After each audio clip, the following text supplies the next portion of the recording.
Domenica 11 aprile, domenica in Albis. È il 101esimo giorno dall'inizio dell'anno, ne mancano 264 al termine.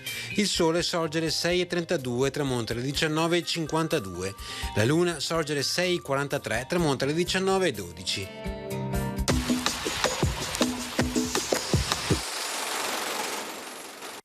Cornegliano, Ceneda e Padova stringono alleanza contro Vicenza, Verona e Treviso, dando così inizio ad una terribile lotta fratricida alimentata dall'odio e dagli interessi di potenti famiglie rivali.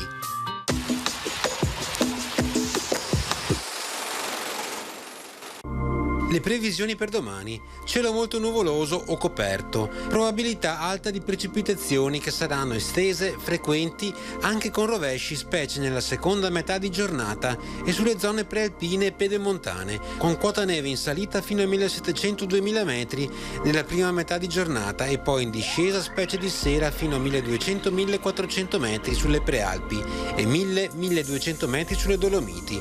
Temperature rispetto a domenica fino al pomeriggio saranno più alte in modo leggero o moderato, di sera più basse anche sensibilmente con minime raggiunte nelle ultime ore.